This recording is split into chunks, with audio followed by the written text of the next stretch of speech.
करते हैं एक और very very interesting video. In this video we will start chapter number 2 of measurable set. किस बुक का हम करेंगे? Introduction to back integration by Abdul Rahim Khan. Very interesting book, अच्छी बुक है। हम इसके इंशाल्लाह I will try to my level best कि हम टॉपिक को समझे, फील लेने की कोशिश करें। और सबसे बढ़कर सब्सक्राइब कर देना अगर आपने अभी तक नहीं किया तो please hit the subscribe button, ये हमें काफी एनर्जी देता है। पहले हमने कल लास्ट वीडियो में जब पहला वीडियो बनाया तो हमने डिस्कस किया मैं थ्योरी में सारी टर्मिनोलॉजीज को, बट मैंने टॉपिक का इंट्रोडक्शन दिया, इनफैक्ट कोर्स का इंट्रोडक्शन दिया। तो आज मैं थोड़ा सा कोर्स पे बात कर लूंगी शुरू में, and then automatically we will start over chapter इंशाल्लाह। बहुत गौर से समझना। मीट्रिक स्पेस क्या था? Metric space was the generalisation of distance. मेरे पास कोई भी आर्बिट्री सेट हो, मैं उस पर मीट्रिक डिफाइन कर दूं तो इट इज लाइक मैंने उसका डिस्टेंस निकाल दिया। बात समझ आ गई? पक्की बात है। Well done. अब इसे देखो, बहुत गौर से समझना। मैया थ्योरी का ना बेसिक काम ये है कि हम किसी भी सेट का साइज फाइंड कर सकते हैं। फॉर एग्जाम्पल, साइज से क्या मुराद है? बात ये कि उसका लेंथ क्या है, उसका एरिया क्या है, उसका वॉल्यूम क्या है। फॉर एग्जाम्पल जैसे ये देखो, ये मेरे पास यूनिट इंटरवल है। इसका साइज, इसका इसका अगर मैं साइज की बात करूं तो इट मीन्स कि मैं बात कर रही हूं इसके इसकी लेंथ की, और इसका लेंथ निकालना बहुत ही आसान है। B minus A which is equal to 1 - 0 which is equal to 1। याद है इसका साइज कितना फाइंड करते थे? सिमिलरली मैं एरिया की बात करूं तो ये देखो रेक्टेंगल, इसका एरिया निकालना तो बहुत ही आसान है। Length length multiply by width. तो ये आप ये भी निकाल सकते हो, इस साइड को, ये लेंथ को मल्टीप्लाई कर दो इस साइड के लेंथ से, you will get the area of the rectangle. याद है ना सब कुछ? और similarly this is our 3D cube. इसका तो यार और भी आसान है, इसका क्या फाइंड करते हैं? वॉल्यूम। तो ये सब कुछ हम पहले भी कर रहे थे, राइट? लेकिन मेयर थ्योरी में क्या है, ये वही सब पुरानी बातें, but the thing is that mayor theory में हम जनरलाइजेशन कर लेते हैं। मतलब यहाँ पर हमने यूनिट इंटरवल की लेंथ फाइंड करने का डिफरेंट बात थी, एरिया फाइंड करने का रेक्टेंगुलर का डिफरेंट बात था, 3D क्यूब का वॉल्यूम बात करना डिफरेंट बात थी, फाइंड करना डिफरेंट बात थी। लेकिन अब क्या होगा, हम मेयर डिफाइन करेंगे एक सेट पर, और उसका साइज निकाल लेंगे। नो मैटर कि सेट कितना भी कॉम्प्लेक्स हो, चाहे सेट मेरे पास कंट्यूज सेट हो या फिर सिर्फ इंजिक कारपेट हो, या आप आगे जाके पढ़ेंगे these are the very very complex set. तो हम किसी भी कॉम्प्लेक्स सेट की, बहुत कॉम्प्लेक्स सेट की जो है ना, हम उसका भी साइज फाइंड कर सकते हैं। फॉर एग्जाम्पल ऐसे मेरे पास ये क्लोज इंटरवल ऊपर लिखा हुआ है 0 से 1। अगर मैं कहूँ find the size of the rational numbers between 0 and 1, close interval, तो आप कैसे फाइंड करोगे? ये सब कुछ सीखेंगे इसी कोर्स में। आई होप कि समझ आई हो। तो याद रखना, measure theory is the generalisation of size. किसकी? आर्बिट्ररी सेट की। इस तरह metric space was the generalisation of a distance function. बात समझ आएगी? और रिमेंबर दैट जो म्यू है जिसको हम मेयर कहते हैं, वो भी ऑटोमेटिक सी बात है, वो भी एक फंक्शन है। बात समझ आ गई कि नहीं? फिर कोई सारे फंक्शन ही क्यों होते हैं? क्योंकि फंक्शन में हम कुछ खास इनपुट देते हैं and we will get possible output, right? तो इनपुट आउटपुट वाला चक्कर रहेगा तो फंक्शन रहेगा। कनेक्ट किया आप लोगों ने? आई होप ये किया। अच्छा, ऐसी कोई बात नहीं है, अगर मैं थोड़ा सा टॉपिक का इंट्रोडक्शन यहीं से पढ़ाना चाहूँ तो ये सब बातें मेरे को बता दी। इसके वेरी वेरी इंटरेस्टिंग कोर्स है, मेरे को बहुत फील लेने की कोशिश करेंगे। लेकिन द थिंग इज दैट इसकी बहुत सारी एप्लीकेशंस हैं, क्वांटम मैकेनिक्स में, थ्योरेटिकल फिजिक्स में, प्रोबेबिलिटी में। प्रोबेबिलिटी बहुत इंटरेस्टिंग है। और सबसे बढ़कर मैं एक बात तो इंट्रोडक्शन बताना भूल ही गई, वो सुन लो, बहुत इंटरेस्टिंग है। Remain integrals. रिमेन इंटीग्रल्स से पहले बहुत डिटेल में पढ़ा था सेमेस्टर 6 में, लेकिन आज ये भी याद रखना है। रिमेन इंटीग्रल्स में प्रॉब्लम ये था कि हम लोग ना कॉन्टिन्यूस फंक्शंस का और बाउंडेड फंक्शंस का रिमेन इंटीग्रल्स बहुत अच्छे से फाइंड कर लेते थे। लेकिन रिमेन इंटीग्रल्स जो है वो अनबाउंडेड फंक्शंस का हम फाइंड नहीं कर सकते थे, उसका डोमेन हमें रखना पड़ता था। तो ऐसे फंक्शंस जिनको हम अनबाउंडेड होते थे, जो कॉन्टिन्यूस नहीं होते थे, या फिर जिनके अंदर लिमिट पॉइंट्स आते थे, उनको हम रिमेन इंटीग्रल्स के जरिए इंटीग्रेट नहीं कर सकते थे, राइट? वो इंटीग्रेबल नहीं थे रिमन के साथ। लेकिन लेबेक इंटीग्रेशन में हम उसका ऐसे फंक्शंस का भी जो नाइस ना हो, मतलब क्लोज इंटरवल पर बहुत अच्छे से डिफाइन ना हो, उसको भी फाइंड कर सकते हैं। आई होप कि आपको इंटरेस्टिंग लगा हो, राइट? तो भी स्टार्ट करते हैं, टेंशन क्या है, आ जाओ भी जल्दी से। पहले सबसे पहले उसने कहा है कि आउटर मैयर को हम डिफाइन करेंगे। आउटर मैयर को डिफाइन करने से पहले उन्होंने आपको कुछ ही 4-5 बातें कहा है, ये सुन लो। तो थोड़ा सा आ जाओ, हम ये सुन लेते हैं। थोड़ा सा अगर मैं जूम आउट करूँ, नहीं ये जूम इन नहीं अच्छा लग रहा है। चलो ठीक है, आई होप कि आपको पिछले लेक्चर भी अच्छे से याद होंगे। वहीं से कहानी जोड़ते हैं जहां से हमने छोड़ी थी। इधर आ जाओ, बहुत गौर से समझना। Take yellow colour. Okay. Okay okay okay. तो सुनो और बहुत गौर से समझना कि एक्स मेरा कोई भी नॉन एम्प्टी सेट है। नहीं भाई, हमें कोई भी एतराज नहीं होगा, एक्स मेरा कोई नॉन एम्प्टी सेट है। तो एक्स के अंदर जितने भी सबसेट है वो टू की पावर एक्स में आ जाएंगे। एक्स के सारे सबसेट, कितने पॉसिबल सबसेट्स हैं, राइट। सिमिलरली अगर मैं एक्स के कुछ सबसेट उठा लूं, एक्स के कुछ सबसेट उठा लूं और उसको अल्फा में डालूं। अल्फा क्या है? कलेक्शन है एक्स के कुछ सबसेट्स की। ये एक्स के सारे सबसेट्स हैं।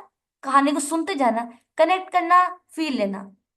तो ये एक्स के सारे सबसेट्स हैं और एक्स के सारे सबसेट्स में से मैंने कुछ सबसेट उठा लिए। कुछ सबसेट्स, अब कुछ सबसेट सारे के सारे सबसेट्स के सबसेट ही होगा ना, प्रॉपर सबसेट। बात समझ आ गई? तो अब क्या होगा, मैंने जो कुछ सबसेट उठाए हैं एक्स के, वो मैंने अपने अल्फा कलेक्शन में डाल दिए। और ये अल्फा कलेक्शन जो है ना, ये कुछ प्रॉपर्टीज को सेटिस्फाई कर दिए। वो प्रॉपर्टीज क्या थी, हमने लास्ट वीडियो में पढ़ी थी, सिग्मा अलजेब्रा बन गया। वो प्रॉपर्टीज वहां जाके देख लेना, ठीक है। तो ये सिग्मा अलजेब्रा कलेक्शन थी, कुछ प्रॉपर्टीज को सेटिस्फाई करके सिग्मा अलजेब्रा बन गई। इस सिग्मा अलजेब्रा पर, सबसेट्स पर, सिग्मा अलजेब्रा सबसेट पर मैंने म्यू का एक फंक्शन डिफाइन किया। म्यू का एक फंक्शन डिफाइन किया, इन पर हमने म्यू डिफाइन कर दिया, राइट। अब ये म्यू का जब मैंने फंक्शन डिफाइन किया है ना, तो ये तो डिफाइन हो गया, बात खत्म। अब बात सुनो। अब जो मैंने कलेक्शन उठाई है ना अपना, किधर गया, इधर आ जाओ। अब जो मैंने यहाँ से एक कलेक्शन उठाई है अपनी, अब कौन सा कलर लूं, कंफ्यूज हो गई हूँ, इधर आ जाओ। अब मैंने जो अपनी अल्फा के अंदर से जो कलेक्शन उठाई है ना, लेट से इस कलेक्शन के अंदर ना मेरे पास सीक्वेंस भी है। सीक्वेंस भी है, सीक्वेंस भी है। चलो सीक्वेंस ऑफ एआई लिया बुक में, तो हम एआई ले लेते हैं। सीक्वेंस ऑफ सेट्स भी है। अब इसके अंदर कुछ सबसेट्स है तो इसके अंदर सीक्वेंस ऑफ सबसेट्स भी है, राइट। ऐसा सीक्वेंस ऑफ सबसेट्स है जो कि एक्स के सबसेट है, राइट। सीक्वेंस ऑफ सबसेट लिया और वो एक्स के अंदर से आ रहे हैं। बात समझ आ गई? और अब याद रखना, इस सीक्वेंस ऑफ सबसेट्स पर जो मैंने म्यू का फंक्शन डिफाइन किया है ना, वो फंक्शन जो है मेरे पास, सुनो बहुत गौर से सुनना, वो फाइनाइटली सब एडिटिव होगा। वो फंक्शन म्यू फाइनाइटली सब एडिटिव होगा कि अगर मैं अपने जो मैंने सीक्वेंस उठाए हैं सेट के, इन सबको यूनियन करूं और फिर मैं इस पर मल्टीप्लाई करूं, तो क्योंकि ये फाइनाइट है तो एन तक बात जाएगी, और ये सब एडिटिव है तो हमेशा लेस देन इक्वल टू होगा summation of mu of A आई। मतलब अलग ऐसे ही समझो, जैसे union of, sorry, mu of A I, A1 union A2 union A3, so on, union जाएगा AN तक। ये हमेशा लेस देन इक्वल टू होगा। ये साइन का लेस देन इक्वल टू क्यों आएगा? बिकॉज ये सब एडिटिव है, बिकॉज ये सब एडिटिव है। आजो फिर अदर आजो, बिकॉज ये सब एडिटिव है, ये लेस देन इक्वल होगा। कि अगर मैं अलग अलग इनको ऐड करूं, अगर इन सब पर मैं अलग अलग अपना म्यू डिफाइन करूं और इन सबको ऐड कर दूं, तो हमेशा उससे लेस देन आएगा। ठीक है, ये ऐसे करके मैं आपको खोल के दिखा दिया आपको, ये वाली बात थी। आई होप आपको समझ आया। और फाइनाइटली है तो एन तक जाएगा समीशन, और सब एडिटिव है तो लेस देन इक्वल टू होगा। तो mu union of A eyes पर लगेगा, वो हमेशा लेस देन होगा summation of union of A eyes. बात समझ आ गई? It's very very interesting. तो ये हमारे पास सब एडिटिव होने की म्यू की कंडीशन है। नाउ अब हमारे पास नेक्स्ट कंडीशन है विच इज कॉल्ड काउंटेबली सब एडिटिव। सब एडिटिव है तो बीच में लेस देन इक्वल टू ही आएगा, लेकिन क्योंकि अब काउंटेबली आ गया तो इन्फिनिटी आ जाएगा बस। रेंज बदल जाएगी, लिमिट बदल जाएगी। ठीक है, तो क्या होगा, म्यू लगेगा यूनियन ऑफ ए आई पर, और जो यूनियन है वो वन से लेकर इन्फिनिटी तक रेंज कर है। और union of mu of union of A I less than equal होगा summation of mu of A आई पर। बात समझ आ गई? यहाँ पर देखो, अगर तो मैं इसको भी अलग अलग कर सकती हूँ जैसे मैंने ऊपर किया, राइट। आई होप आप कर सक समझ आ गई होगी। नाउ फाइनाइटली एडिटिव कब होगा, इधर आ जाओ। ये सबको अपने बहुत ही फालतू नहीं समझना, ये सब कुछ आगे चैप्टर में यूज होना, दैट इज वाई। अब फाइनाइटली का वर्ड आ गया तो एन तक रेंज आएगा मेरे सीक्वेंस का। और सिमिलरली एडिटिव आ गया तो अब इक्वालिटी आ जाएगी। वो ये सेम बात है, mu of union of A I's equal होगा summation of union, summation of mu A I's का। बात समझ आ गई? और यहाँ पर याद रखना कि जब एडिटिव होगा तो A I should be pairwise disjoint. Pairwise disjoint होने का मतलब ये है कि ए आई इंटरसेक्शन ए जो है ना, वो एम्प्टी है। मतलब किसी भी दो टर्म्स का सीक्वेंस में इंटरसेक्शन एम्प्टी है, पेयर वाइज डिसजॉइंट है। सिमिलरली सेम गोज विद, जैसे हमने ऊपर किया था कि अब अगेन एडिटिव है तो प्लस तो आएगा बीच में, सॉरी इज इक्वल टू आएगा ही आएगा बिकॉज एडिटिव है। लेकिन क्योंकि अब काउंटेबिलिटी आ गई है तो इन्फिनिटी तक रेंज जाएगा। तो वही सेम बात है कि mu of union of A I's equal होगा summation of mu of A I's के, और A I's are over sequence, sequence in over sigma algebra collection of subsets in X. बात समझ आ गई? आई होप क्या आई हो। ठीक है, चलो ठीक है भाई, आखिरी कंडीशन पढ़ लेते हैं भाई म्यू के ऊपर। अगर मेरा म्यू जो है ना वो मोनोटोन होगा, मोनोटोन होगा कैसे? अगर मेरा ए और बी दो सबसेट उठा लूं, इधर देखो ऐसे समझ लो, इधर आ लो, इधर देखो, बहुत गौर से समझना। कौन सा कलर ले? चलो भैया आपको ये वाला कलर ले लेते हैं। कि अगर मोनोटोन होने का मतलब क्या, मोनोटोन, इधर आ जाओ भाई, कि अगर मैंने ए और बी अपने उठा लिए हैं सिग्मा अलजेब्रा कलेक्शन में से, सबसेट उठाए हैं, दो सबसेट उठाए हैं। अगर ए दो सबसेट उठाए हैं और ए जो है एक सेट दूसरे सेट का सबसेट है, तो जब मैं अपना म्यू फंक्शन इस पर लगाऊंगी तो भी म्यू ऑफ ए जो है वो लेस देन इक्वल टू रहेगा म्यू ऑफ बी का। मतलब यार मोनोटोन है, मोनोटोन, मोनोटोनिक क्या कहते हैं, मोनोटोनिक है। नजर आ रहा है, मोनोटोन चेंज नहीं हुआ भैया, म्यू ने उनके रिलेशन को चेंज नहीं किया, मेंटेन करके रखा, यही था मोनोटोन। समझ आ गई? चलो भाई लीव कर देते हैं। बात समझ आ गई, यही वाली बात थी।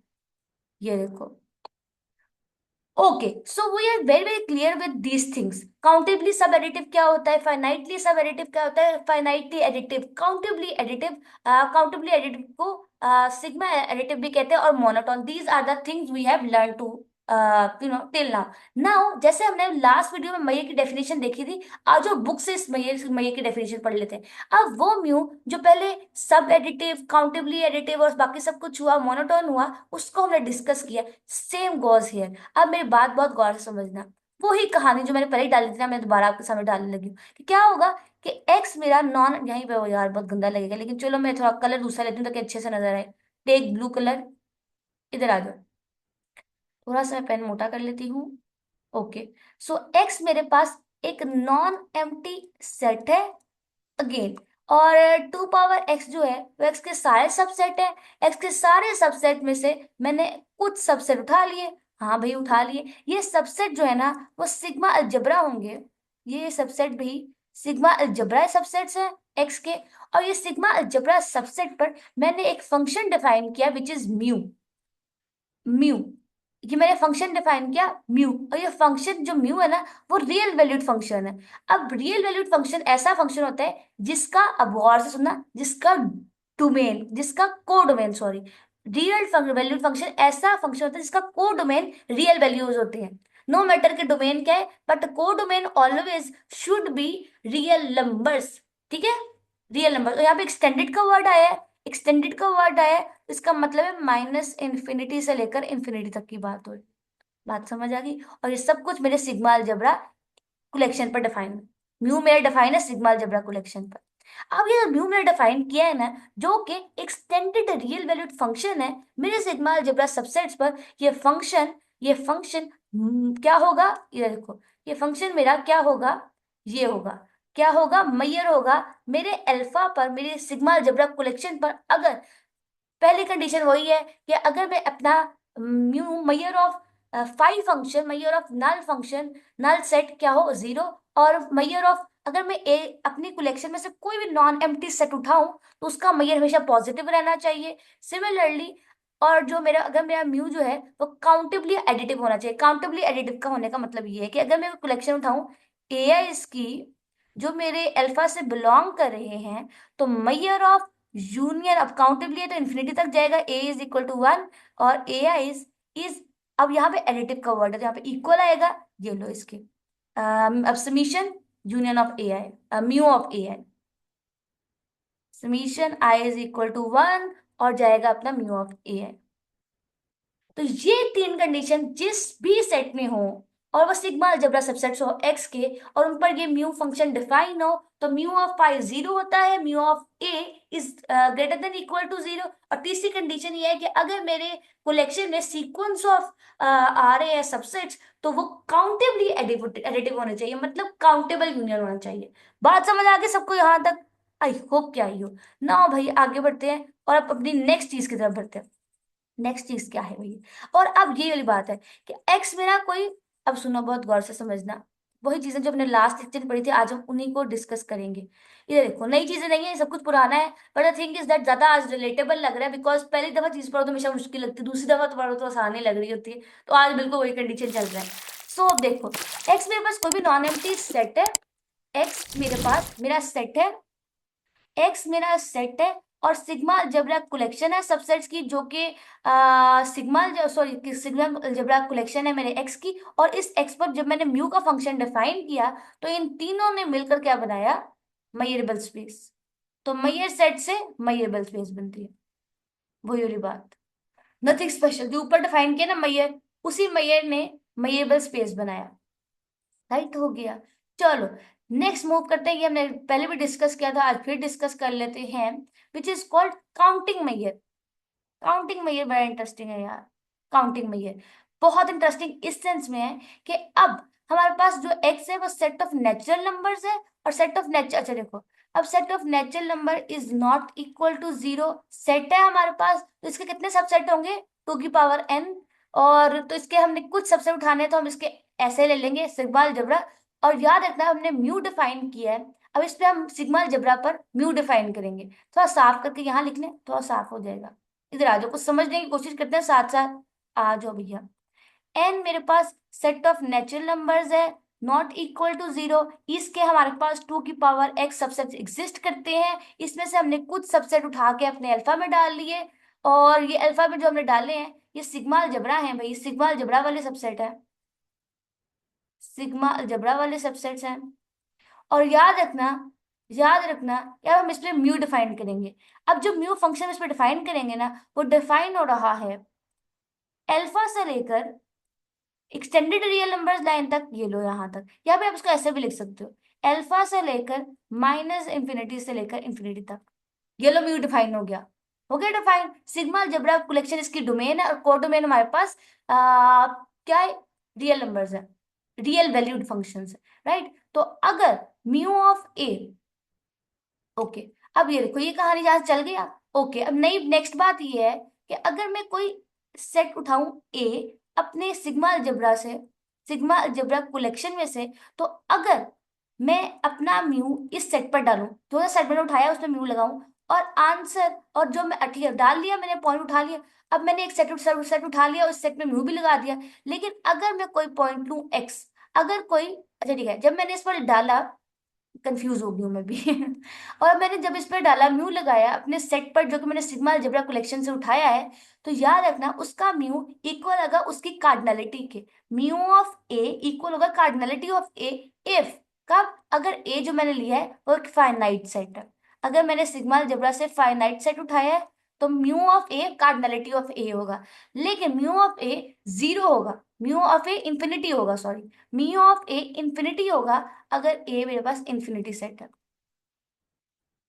अगर मैंने अपनी कलेक्शन में से एक इनफाइनाइट सेट उठाया है, तो उस पर मैयर लगेगा, तो वो उस पर लगने वाला मैयर इंफिनिटी होगा। लेकिन अगर मेरा सेट फाइनाइट है, तो उस पर लगने वाला मैयर उसके अंदर आने वाले नंबर ऑफ एलिमेंट्स होंगे, उसकी कार्डिनलिटी होगी। बात समझ आ गई सबको? और इसको बोलते हैं none other than counting Maihar.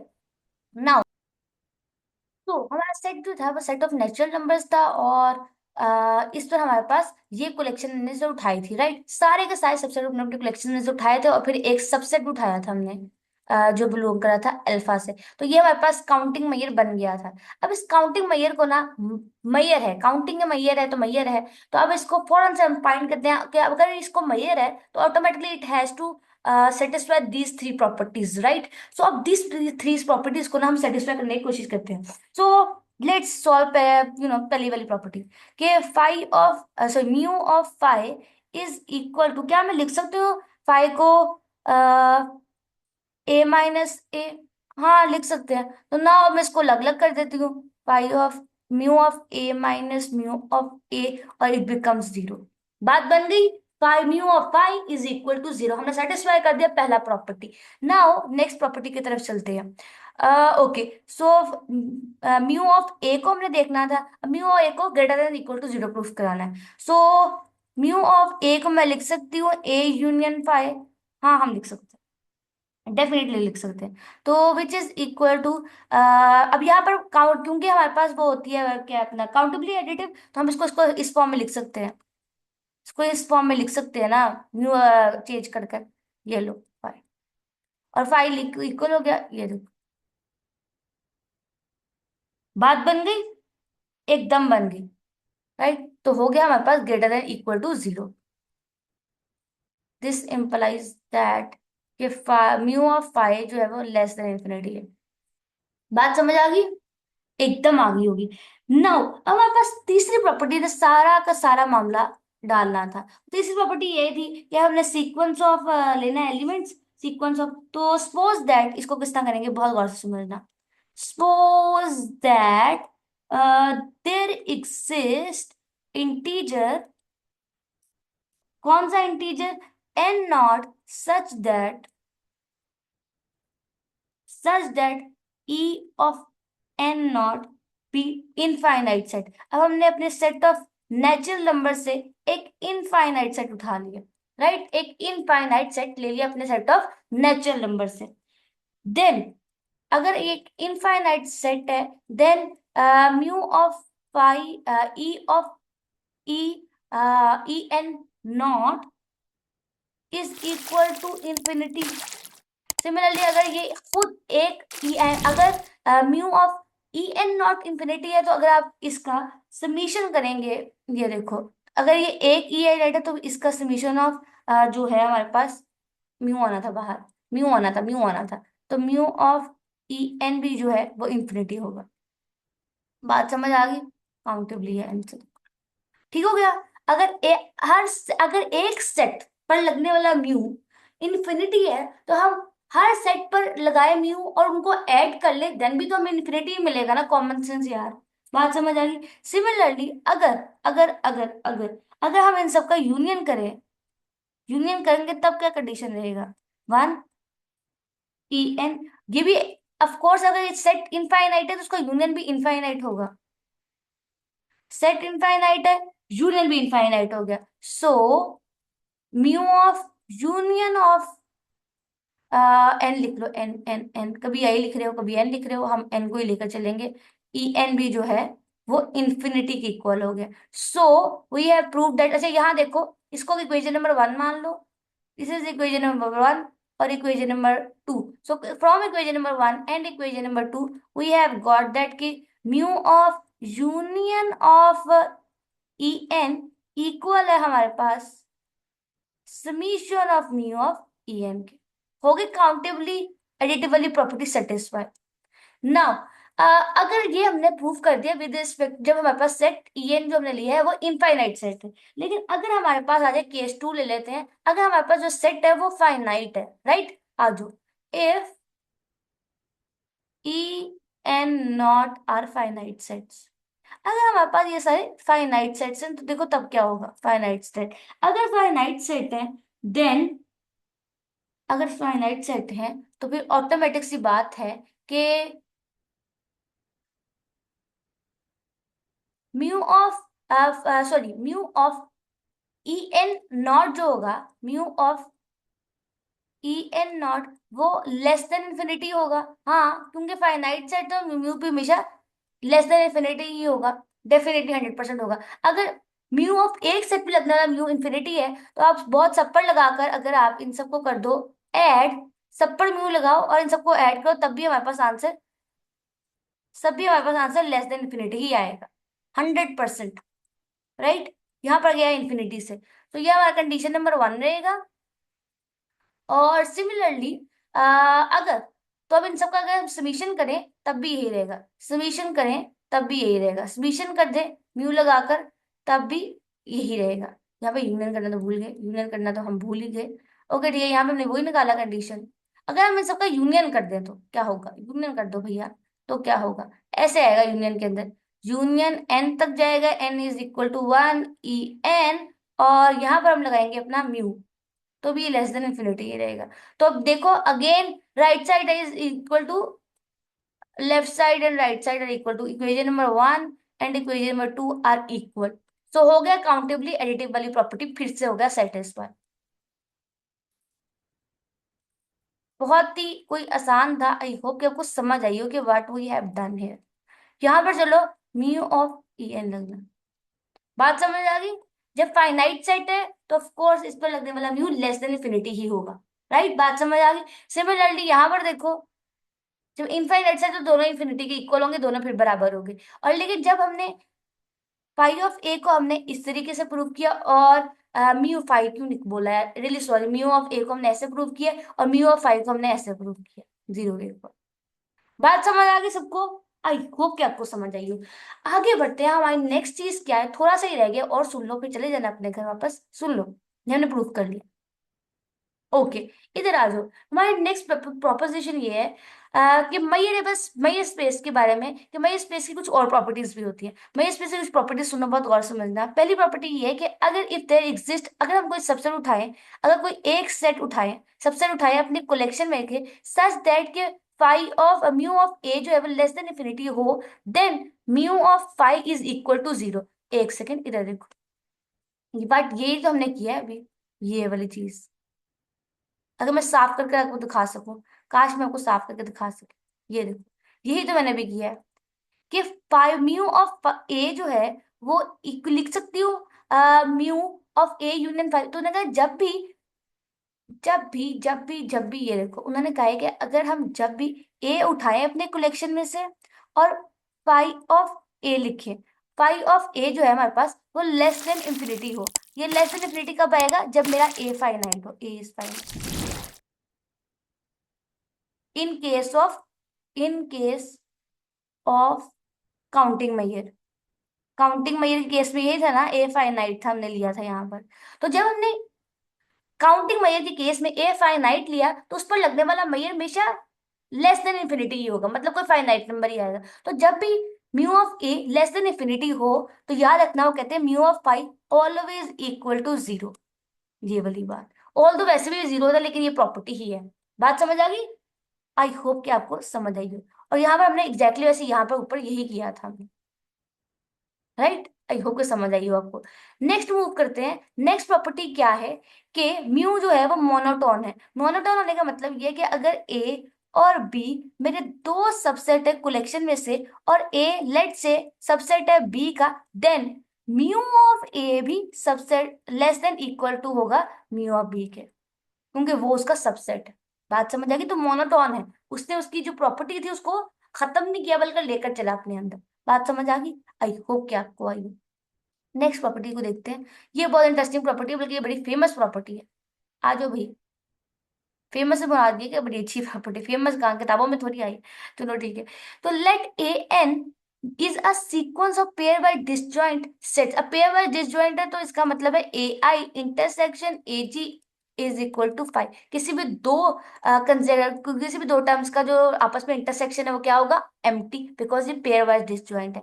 तो अब हमने म्यू ऑफ टी लगाना है, तो which is equal to summation of mu of A N intersection T. इसको समझो, इसका प्रूफ देखते हैं। और ये देखो, ये प्रूफ ये हमने ये this things are I have used in किसमें? अभी काउंटिंग मैथड में ये को हमने यूज किया। इसको देखो, ये भी बहुत इंटरेस्टिंग है। आज इसका प्रूफ भी कर लेते हैं। आ जाओ, कहीं जगह खाली है हमारे पास, आ जाओ इधर कर लेते हैं। लेट्स टेक अदर कलर, कोई नया कलर ले लो। ब्लू ले लेते हैं। चलो ये वाला कलर ले लेते हैं। बहुत और समझदा। अब मोनोटोन वाली, म्यू इज मोनोटोन, ये प्रूफ करना है। मोनोटोन, इसको देखो भाई, मोनोटोन किस तरह प्रूफ करना है। अब लेट से मोनोटोन होने के लिए हमारे पास पहली बात ये कि हमने दो सबसेट उठाने हैं अपनी कलेक्शन में से, सिग्मा अलजेब्रा कलेक्शन पर मैयर पे। ठीक है, अब हमने इन पर जब मैयर डिफाइन करना तो देखो क्या बनेगा नाउ। अब यहाँ पे इसके अंदर ये भी कंडीशन है कि जो ए है ना वो सबसेट है बी के। ए जो है वो सबसेट है बी का। इसका मतलब बी के पास ए से ज्यादा एलिमेंट्स होंगे ऑफ कोर्स, या बी के इक्वल भी हो सकते हैं, जो ज्यादा एलिमेंट होंगे या इक्वल भी हो सकता है। तो बी को मैं लिखूंगी B is equal to B minus A union A. तो अगर आप गौर से देखो, B minus A is B, B minus A का मतलब बी के एलिमेंट्स और यूनियन ए। तो अगर आप गौर से देखो तो सबसेट है, अगर एक सेट दूसरे सेट का सबसेट हो, तो इसका मतलब है कि जो जो सेट सबसेट है उसके सारे एलिमेंट प्रॉपर सुपर सबसेट में होंगे। तो यहाँ पर यही तो है, B is equal to union of A and B. बात समझ आ गई? तो ये रिलेशन कोई हवाओं में लिखा गया, इस पर जरा गौर करना, आंखें बंद करके गौर करो, ये बात बिल्कुल दुरुस्त लिखी हुई है, आप फील कर जाओगे, आई होप के कर जाओगे। ठीक है, आगे बढ़ते हैं। कौन सा कलर है? Blue, right. अब ये देखो, ये आ गया। अब हम क्या करते हैं, दोनों तरफ म्यू अप्लाई कर देते हैं। ठीक है, आज हम म्यू अप्लाई करें। Mu of B is equal to mu, okay, mu P minus A union mu A. अब म्यू ने यूनियन को चेंज कर देगा प्लस में, पी प्लस में। हो गया, बात बन गई। हो गया, हो गया, हो गया, हो गया, हो गया। ठीक हो गया। और ऑफ कोर्स अब यहां से देखो अगर गौर से, तो mu of B minus A is greater than, as mu of b minus a is greater than equal to 0, so mu of a b greater than equal to mu of a। बात बन गई, यही तो हमने करना था, proof. आई hope कि proof समझ आ गया। नेक्स्ट प्रॉपर्टी की तरफ बढ़ेंगे भाई, नेक्स्ट प्रॉपर्टी को बहुत गौर से देखना। ठीक हो गया। नाउ आजो आजो आजो आजो, नेक्स्ट प्रॉपर्टी देखते, थोड़ा साफ लिखने की हम कोशिश करेंगे, right. So T is equal to T union X. कोई इतराज नहीं भाई, टी जो है वो सबसेट है एक्स का, तो फिर टी जो है वो इक्वल होगा टी यूनियन एक्स के। हाँ, ठीक हो गया, थोड़ा इंटरसेक्शन ला, माफ करे। ठीक है, आई होप आपको समझ आई हो। नेक्स्ट मूव करते हैं। सो हम लिख सकते हैं इंटरसेक्शन को इक्वल टू ए माइन ए, और साथ में लिख दो यूनियन ऑफ आई, इसका लिख लो आप कॉम्प्लीमेंट। कोई इतराज बिल्कुल नहीं है, because we know that X is equal to A union A का कॉम्प्लीमेंट। वही मैंने यहाँ पर यूज किया। एग्जैक्टली exactly दोस्तों, यहाँ पे यही यूज हुआ, कुछ नया नहीं किया भाई, सब पुराना है, सब पुराना है। But the thing is that अब सीक्वेंस बदला है, लिखने का सीक्वेंस बदला है। आगे बढ़ते हैं। अब प्रॉपर्टी यूज करेंगे, इधर आ जाओ। अब ये जो टी जो है ना वो अंदर जंप मार के चला जाएगा, राइट। तो अब देखो कैसे आएगा, T intersection union I is equal to A minus one. ये देखो ऐसे आएगा, यूनियन एज इट इज, और अब टी दोनों के अंदर चला जाएगा, यूनियन ऑफ टी को भैया हम अंदर ले गए। हो गया, बात बन गई, एकदम बन गई होगी। हो गया, डन। आगे बढ़ते हैं, हम क्या करेंगे, अब हम दोनों तरफ क्या कर देंगे, म्यू अप्लाई कर देंगे। आ जाओ, अब दोनों तरफ म्यू अप्लाई कर देंगे, म्यू अप्लाई करते हैं, नाउ आ जाओ, म्यू अप्लाई करते हैं। म्यू का फंक्शन एकदम मैयर अप्लाई करते हैं दोनों तरफ। यहाँ पर मैयर आ गया, यहाँ पर मैयर आ गया, हाँ मैं मैयर अप्लाई कर दिया, मैयर अप्लाई हो गया। सो Maihar of T is equal, अब यूनियन है, मैयर को किस में चेंज कर देगा, प्लस में, एग्जैक्टली exactly। तो मैयर उसको प्लस में चेंज कर देगा, इधर आ जाओ। और measure of T intersection union of ये, तो अब मैयर ऑफ, ये देखो अब क्या करेगा, मैयर बहुत तेज है, मैयर देखो हमारे साथ क्या करेगा। तो मैयर इसको चेंज कर देगा समीशन में, इसके यूनियन को, राइट। तो समीशन आ जाएगा म्यू टी इंटरसेक्शन ए आई। बात समझ आ गई, बिकॉज यहाँ पर मैयर लगा है, और यूनियन को उसने समीशन में चेंज कर देना है, यूनियन को कर देगा प्लस में, और इसको हम कुछ भी नहीं करेंगे, एज इट इज। बात समझ आ गई, और यहाँ पे इसको समीशन दे दो ना जरा, इन्फिनिटी तक। बात खत्म। ये लो, यही जो चीज ने प्रूव करनी थी होगी बात, इसमें कुछ भी समझने वाला तो नहीं था। But the thing is that ये चीज, बस ये याद रखना कि जब मैयर अप्लाई किया, तो उसने इस यूनियन को समीशन में चेंज कर देगा, और इस प्लस यूनियन को प्लस में चेंज कर देगा। बात समझ आ गई? आई होप आपको समझ आई हो, ये दूसरी वाली बात भी हमने प्रूफ मान ली। नाउ आगे बढ़ते हैं कुछ नई चीजें पढ़ने के लिए।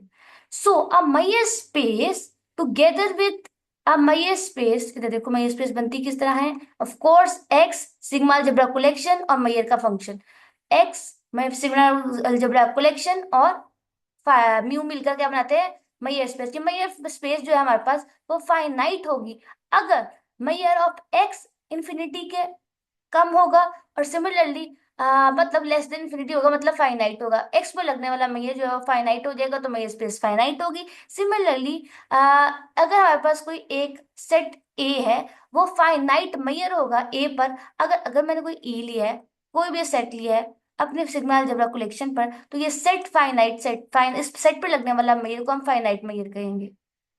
ई पर लगने वाले मेजर को फाइनाइट मेजर कहेंगे अगर अगर म्यू ऑफ ई जो है वो लेस देन इन्फिनिटी है। बात समझ आ गई? छोटी सी बात थी, आई होप कि आपको समझ आई हो। नेक्स्ट मूव करते हैं, विच इज कॉल्ड अवर, किसकी प्रॉपर्टी है? सिग्मा फाइनाइट की। सिग्मा फाइनाइट की ये प्रॉपर्टीज को बहुत समझना।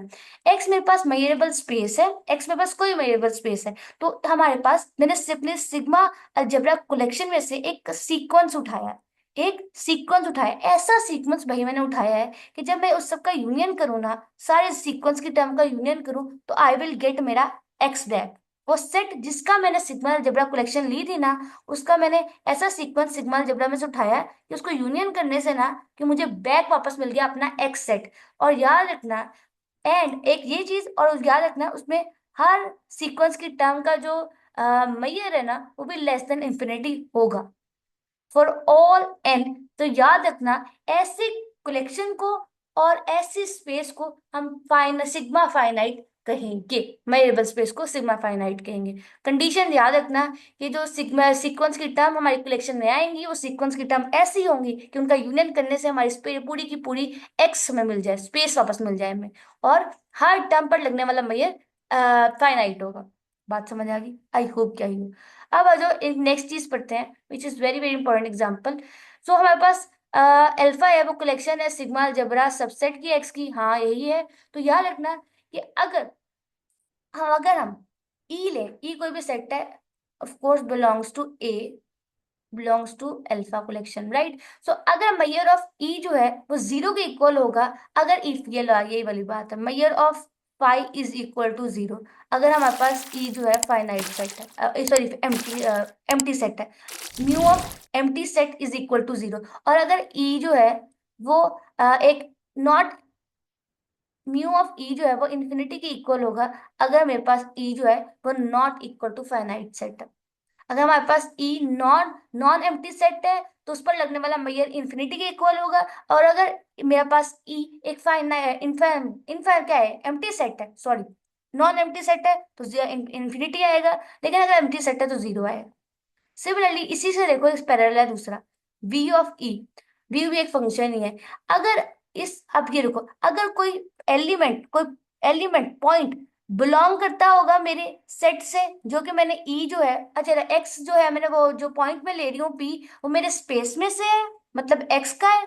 और अगर वो पॉइंट मेरे सबसेट ई से बिलोंग कर जाएगा ना, तो मुझे आंसर वन मिलेगा। लेकिन अगर ऐसा बिलोंग ना करे, तो मुझे आंसर जीरो मिलेगा। मतलब मेरा आउटपुट वन तब आएगा जब मेरा पॉइंट पॉइंट स्पेस का है, पॉइंट एक्स का है, लेकिन वो पॉइंट मेरे सबसेट ई से बिलोंग कर गया तो वन है, बात बन गई। अगर नहीं करता तो भाई नहीं करता, बात खत्म। और याद रखना, जो मेयर ई है ना, ये वाला मेयर, ये बात और से समझना, जो मेयर ई था ना, कि अगर ई फाइनाइट, अगर ई नॉन एम्प्टी होगा तो आंसर इन्फिनिटी आएगा, और ई जो है वो जीरो आंसर देगा जब एम्प्टी इन्फिनिटी होगा, सॉरी एम्प्टी होगा। सो याद रखना, जो ये म्यू है ना, वो नाइदर भी फाइनाइट नॉर भी सिग्मा फाइनाइट, ना ये फाइनाइट सेट है ना ही सिग्मा फाइनाइट है। लेकिन जो वी है ना, वो एक फाइनाइट मैयर है। याद रखना, these are the very very important things. I hope कि मैं ज्यादा अच्छे से पढ़ा सकती अगर मुझे ज्यादा अच्छा आता होता, but the thing is that इतना बुरा भी नहीं है। थिंग इज दैट हम समझते हैं, इंशाल्लाह टुगेदर वी कैन, हम और अच्छा पढ़ेंगे फ्यूचर में भी, इंशाल्लाह मिलकर पढ़ेंगे तो इंशाल्लाह अच्छा ही बढ़ेगा। तो काउंटिंग मैयर जो है ना, जो सेट ऑफ नेचुरल नंबर से थोड़ी देर पहले लगाया था, वो फाइनाइट नहीं थी, लेकिन वो सिग्मा फाइनाइट जरूर थी। ओके आगे बढ़ते हैं। Okay okay okay okay okay, उसके बाद हमारे पास आउटर मैयर की डेफिनेशन आ जाती है। आउटर मैयर क्या होता है? आउटर मैयर को नेक्स्ट वीडियो में करें, चलो ठीक है, आउटर मैयर हम नेक्स्ट वीडियो में करेंगे इंशाल्लाह। ठीक है, तब तक के लिए अल्लाह हाफिज।